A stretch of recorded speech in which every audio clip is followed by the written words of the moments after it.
Hi friends, P S C വേർഡിൻ്റെ മറ്റൊരു ക്ലാസ്സിലേക്ക് എല്ലാവർക്കും സ്വാഗതം. ഇന്നത്തെ ക്ലാസ്സിൽ പി എസ് സി ബുള്ളറ്റിൽ നിന്ന് എടുത്തിട്ടുള്ള ക്വസ്റ്റ്യൻ ആൻസർ ആണ് പഠിക്കാൻ പോകുന്നത്. നിങ്ങൾക്ക് എൻ്റെ ക്ലാസ്സുകൾ ഉപകാരപ്പെടുന്നുണ്ടെങ്കിൽ തീർച്ചയായും ലൈക്ക് ആൻഡ് ഷെയർ ചെയ്ത് സപ്പോർട്ട് ചെയ്യാൻ മറക്കരുത് കേട്ടോ. നമുക്ക് ക്ലാസ്സിലേക്ക് കിടക്കാം. ഫസ്റ്റത്തെ ക്വസ്റ്റ്യൻ, ഇൻസുലിൻ കണ്ടുപിടിച്ചത്? Federico banding, Charles best. Federico banding, Charles best ആണ് ഇൻസുലിൻ കണ്ടുപിടിച്ചത്. അടുത്ത ക്വസ്റ്റ്യൻ, ഇന്റർ പാർലമെന്ററി യൂണിയനിൽ ഇന്ത്യ അംഗമായ വർഷം? ഇന്റർ പാർലമെന്ററി യൂണിയനിൽ ഇന്ത്യ അംഗമായ വർഷം 1949. 1949 ഇന്റർ പാർലമെന്ററി യൂണിയനിൽ ഇന്ത്യ അംഗമായ വർഷം. ഇലക്ട്രിക് ബൾബ് കണ്ടുപിടിച്ച ശാസ്ത്രജ്ഞൻ? ഇലക്ട്രിക് ബൾബ് കണ്ടുപിടിച്ച ശാസ്ത്രജ്ഞൻ ആരാണ്? എഡിസൺ ആണ്.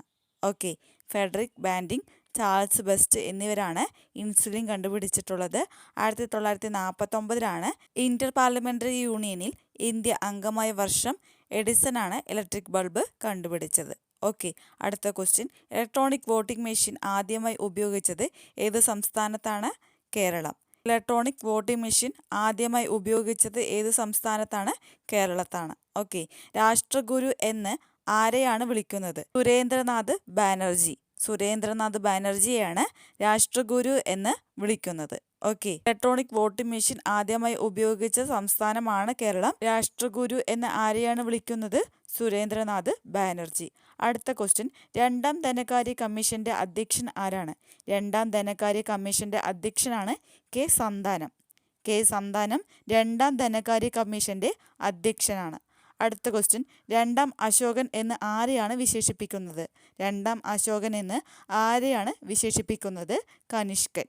അടുത്ത ക്വസ്റ്റ്യൻ, 2 പ്രാവശ്യം ഇന്ത്യയുടെ അറ്റോർണി ജനറലായ വ്യക്തി ആരാണ്? 2 പ്രാവശ്യം ഇന്ത്യയുടെ അറ്റോർണി ജനറലായ വ്യക്തിയാണ് സോളി സൊറാബി. സോളി സൊറാബിയാണ് 2 പ്രാവശ്യം ഇന്ത്യയുടെ അറ്റോർണി ജനറലായ വ്യക്തി. കെ സന്താനം രണ്ടാം ധനകാര്യ കമ്മീഷന്റെ അധ്യക്ഷനാണ്. രണ്ടാം അശോകൻ എന്ന് ആരെയാണ് വിശേഷിപ്പിക്കുന്നത്? കനിഷ്കനെയാണ്. 2 പ്രാവശ്യം ഇന്ത്യയുടെ അറ്റോർണി ജനറലായ വ്യക്തിയാണ് സോളി സൊറാബി. ഓക്കെ, അടുത്ത ക്വസ്റ്റ്യനോട്ട് പോവാം. ഇന്തോനേഷ്യയുടെ നാണയം? ഇന്തോനേഷ്യയുടെ നാണയം റുപ്പിയ എന്നാണ്. ഉമാ കേരളത്തിന്റെ കർത്താവ് ആരാണ്? ഉമാ കേരളത്തിന്റെ കർത്താവാണ് ഉള്ളൂർ. ഉദയസൂര്യന്റെ നാട്? ഉദയസൂര്യന്റെ നാട് എന്നറിയപ്പെടുന്നത് ജപ്പാൻ. അടുത്ത ക്വസ്റ്റ്യൻ, ഇന്ത്യ വിഭജനത്തിന്റെ പശ്ചാത്തലത്തിലുള്ള കേശവദേവിന്റെ നോവലാണ് ഭ്രാന്താലയം. ഇന്ത്യ വിഭജനത്തിന്റെ പശ്ചാത്തലത്തിലുള്ള കേശവദേവിന്റെ നോവലാണ് ഭ്രാന്താലയം. ഇന്തോനേഷ്യയുടെ നാണയം റുപ്പിയ, ഉമാ കേരളത്തിന്റെ കർത്താവ് ഉള്ളൂർ, ഉദയസൂര്യന്റെ നാട് എന്നറിയപ്പെടുന്നത് ജപ്പാനാണ്. ഇന്ത്യ വിഭജനത്തിന്റെ പശ്ചാത്തലത്തിലുള്ള കേശവദേവിന്റെ നോവൽ ഭ്രാന്താലയം. ഓക്കെ, അടുത്ത ക്വസ്റ്റ്യൻ, എവിടെയാണ് ചൈതന്യ ഭക്തി പ്രസ്ഥാനം പ്രചരിപ്പിച്ചത്? എവിടെയാണ് ചൈതന്യ ഭക്തി പ്രസ്ഥാനം പ്രചരിപ്പിച്ചത്? ബംഗാൾ. എക്സ്പീരിയൻസ് വിത്ത് അൺട്രൂത്ത് രചിച്ചത് ആരാണ്? എക്സ്പീരിയൻസ് വിത്ത് അൺട്രൂത്ത് രചിച്ചത് മൈക്കിൾ ആൻഡേഴ്സൺ. മൈക്കിൾ ആൻഡേഴ്സൺ ആണ് എക്സ്പീരിയൻസ് വിത്ത് അൺട്രൂത്ത് രചിച്ചത്.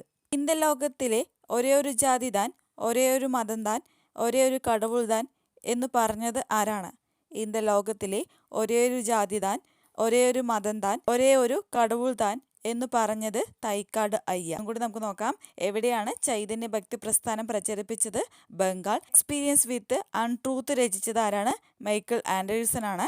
ഇന്ത്യ ലോകത്തിലെ ഒരേ ഒരു ജാതി താൻ, ഒരേ ഒരു മതം താൻ, ഒരേ ഒരു കടവുൾ താൻ എന്ന് പറഞ്ഞത് ആരാണ്? തൈക്കാട് അയ്യാണ്. ഓക്കെ, അടുത്ത ക്വസ്റ്റ്യനോട്ട് പോവാം. എവിടെയാണ് ശങ്കരദേവൻ ഭക്തി പ്രസ്ഥാനം പ്രചരിപ്പിച്ചത്? എവിടെയാണ് ശങ്കരദേവൻ ഭക്തി പ്രസ്ഥാനം പ്രചരിപ്പിച്ചത്? ആസാം. ഇന്ത്യയിലെ പഞ്ചായത്ത് രാജ് സംവിധാനത്തിന്റെ പിതാവ് എന്നറിയപ്പെടുന്നത് ആരെയാണ്? ഇന്ത്യയിലെ പഞ്ചായത്ത് രാജ് സംവിധാനത്തിന്റെ പിതാവ് എന്നറിയപ്പെടുന്നത് ബൽവന്ത് റായ് മേത്ത. ബൽവന്ത് റായ് മേത്തനെയാണ് ഇന്ത്യയിലെ പഞ്ചായത്ത് രാജ് സംവിധാനത്തിന്റെ പിതാവ് എന്നറിയപ്പെടുന്നത്.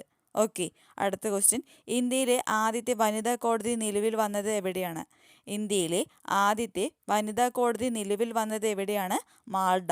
ബംഗാളിലെ മാൾഡയിലാണ് ഇന്ത്യയിലെ ആദ്യത്തെ വനിതാ കോടതി നിലവിൽ വന്നത്.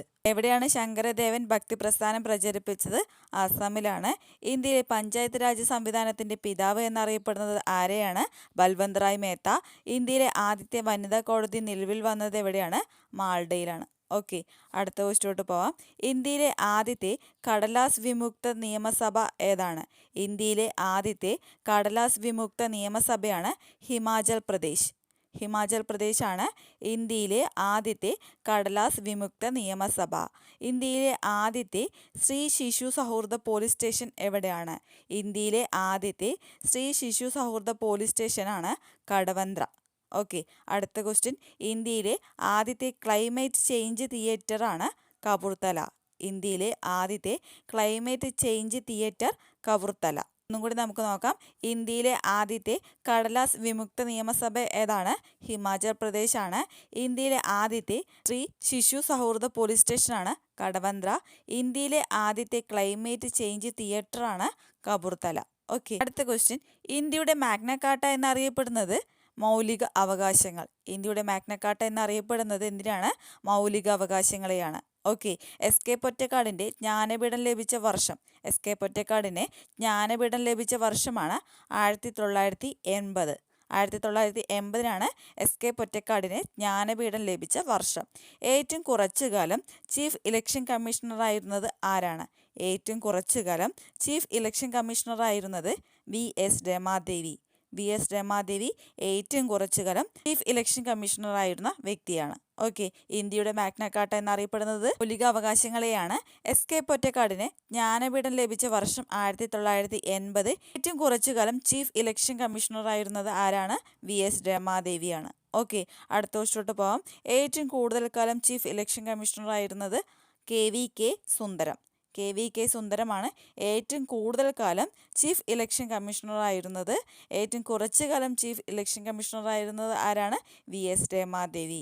ഏത് രാജ്യത്താണ് വേഴ്സൈൽസ് സ്ഥിതി ചെയ്യുന്നത്? ഏതു രാജ്യത്താണ് വേഴ്സൈൽസ് സ്ഥിതി ചെയ്യുന്നത്? ഫ്രാൻസ്. ഏതു രാജ്യത്തിൻ്റെ തലസ്ഥാനമാണ് കിവി? ഏതു രാജ്യത്തിൻ്റെ തലസ്ഥാനമാണ് കിവി? ഉക്രൈൻ. ഉക്രൈൻ്റെ തലസ്ഥാനമാണ് കിവി. ഓക്കെ, ഒന്നും കൂടി നമുക്ക് നോക്കാം. ഏറ്റവും കൂടുതൽ കാലം ചീഫ് ഇലക്ഷൻ കമ്മീഷണറായിരുന്നത് ആരാണ്? KVK സുന്ദരം. ഫ്രാൻസിലാണ് വേഴ്സൈൽസ് സ്ഥിതി ചെയ്യുന്നത്. ഉക്രൈൻ്റെ തലസ്ഥാനമാണ് കിവി. അടുത്ത ക്വസ്റ്റ്യൻ. ഏത് രാജ്യത്തെ പോലീസ് ആസ്ഥാനമാണ് സ്കോട്ട്ലൻഡ് യാർഡ് എന്നറിയപ്പെടുന്നത്? ഇംഗ്ലണ്ട്. ഏതു രാജ്യത്തെ പോലീസ് ആസ്ഥാനമാണ് സ്കോട്ട്ലൻഡ് യാർഡ് എന്നറിയപ്പെടുന്നത്? ഇംഗ്ലണ്ട്. വാസ്കോ ഡ ഗാമ ആദ്യം ഇന്ത്യയിൽ വന്ന വർഷം 1498. വാസ്കോ ഡ ഗാമ ആദ്യം ഇന്ത്യയിൽ വന്ന വർഷം 1498. ഓട്ടോമൊബൈലുകളുടെ പിതാവ് എന്നറിയപ്പെടുന്നത് കാൾ ബെൻസ്. ഓട്ടോമൊബൈലുകളുടെ പിതാവ് എന്നറിയപ്പെടുന്നത് ആരെയാണ്? കാൾ ബെൻസ് ആണ്. ഏതു രാജ്യത്തെ പോലീസ് ആസ്ഥാനമാണ് സ്കോട്ട്ലൻഡ് യാർഡ്? ഇംഗ്ലണ്ടിലാണ്. വാസ്കോ ഡ ഗാമ ആദ്യം ഇന്ത്യയിൽ വന്ന വർഷം 1498. ഓട്ടോമൊബൈലുകളുടെ പിതാവ് എന്നറിയപ്പെടുന്ന ആരെയാണ്? കാൾ ബെൻസ് ആണ്. ഓക്കെ, ഹായ് ഫ്രണ്ട്സ്, ഇന്നത്തെ ക്ലാസ് നിങ്ങൾക്ക് ഉപകാരപ്പെട്ടിട്ടുണ്ടെങ്കിൽ തീർച്ചയായിട്ടും സപ്പോർട്ട് ചെയ്യാൻ മറക്കരുത് കേട്ടോ. തുടർന്നും കൂടുതൽ ചോദ്യോത്തരങ്ങളുമായി അടുത്ത ക്ലാസ്സിൽ നമുക്ക് കാണാം. ഇവരും സബ്സ്ക്രൈബ് ചെയ്യാത്തവരാണെങ്കിൽ തീർച്ചയായും സബ്സ്ക്രൈബ് ചെയ്യുക. തൊട്ടടുത്ത ബെല്ലേക്കും കൂടി ക്ലിക്ക് ചെയ്യാനും മറക്കരുത് കേട്ടോ. എങ്കിൽ മാത്രമേ ഞാൻ ഇടുന്ന വീഡിയോസ് നിങ്ങൾക്ക് നോട്ടിഫിക്കേഷനായിട്ട് ലഭിക്കുള്ളൂ. Okay, thank you friends.